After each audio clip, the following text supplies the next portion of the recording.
Our quadruped series facing front, similarly to the other quadruped exercises, is focused on working trunk stability with upper body movement, lower body movement, both, and even spinal movement. So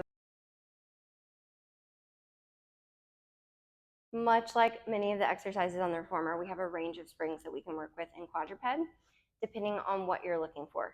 In general, you're going to be working with 1 to maybe 2 springs, and it just depends on what you're wanting to work. So the lighter springs are going to be a little bit more focused on the core control component, while heavier spring is really starting to challenge your shoulder strength and stability, and lower extremity strength and stability. So it just depends on what you want to work with. A blue or 1 red are kind of like medium springs here. You could go lighter or you could go heavier if you have that desire. For our quadruped facing front series, we'll start on our hands and our knees. This time, toes are tucked onto the shoulder blocks and hands are on the platform. I often cue hands on the little metal circles on our reformers because that sometimes is a nice position for people, but depending on where the foot bar is, it's okay if the hands are farther back as well. Again, neutral quadruped position, so weight is directly above the wrists and the knees. We are not sagging through the lower back and belly. We are not lifting through the upper back. We are in our neutral position. To start, we're going to work our lower body movement. So keeping the distance between your arms and the foot bar. So we're not moving the upper body at all. You're just going to push back through the knees and the lower body, pushing the carriage back into essentially a modified plank. And we gently drag the knees back in. And we can go again from there, pushing out through the knees and then bringing it back in. For our upper extremity movement, we're now going to keep the knees directly under the hips and simply push back through the arms just a few inches and then bring the carriage back in. We push back through the arms and we bring the carriage back in.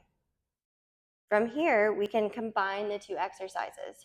So we can go knees, arms, arms, knees, or arms, knees, knees, arms. And you can get creative with it and start to change things up and do different combos. But this is a great way we can really start to challenge our shoulder stability, our pelvic stability, and our trunk stability here. For our common problems, the first thing that we see is that sometimes people can't quite figure out how to move the shoulders and the hips separately. So this is a lot of shoulder dissociation and hip dissociation work, right? How can we move our hips or move our shoulders without moving our trunk and torso, or the opposite? So what you'll see is that people kind of start to push with both at the same time and then come back in. So that's why I use that cue of like distance of your arm to the foot bar to try to keep that as you press the knees back and back in. Because it's not that you won't feel your arms working, they are working to stabilize. They just are not necessarily the mover on this first variation. Another cue I like for this one is if you imagine your body's a box, right? We've got this little box here. We only want to open one side of the box at a time. So we're opening the knee side of the box, and then we're opening the arm side of the box. One other thing that we see a lot is as we come into this lower extremity variation is people will drop into more of like a cobra situation. We want to cue hips lifted, pubic bone tucked up and in, so that we're staying in that neutral spine as we move through.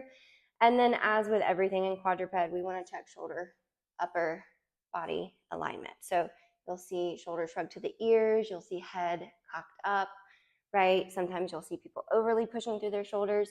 So just looking for a nice broad upper back, open collarbones, and head and neck in line with the rest of the spine. Modifications for this exercise. A is starting with spring. So especially if you're finding that someone is struggling with their lower back or they just don't quite have that control through their core to be able to push the knees back and pull back in, try a heavier spring for them. If wrists are becoming an issue, like with other quadruped things, we can use the box to come down to the forearm, but it's a little bit different in this position.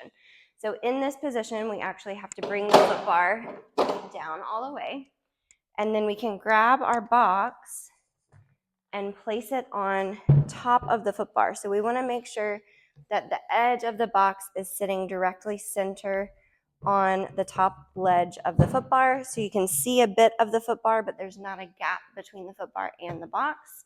And just make sure it feels nice and sturdy. And from there, we can come down onto the forearms, set up in our quadruped, and work these variations here. So for the arms, you just work from the elbow up.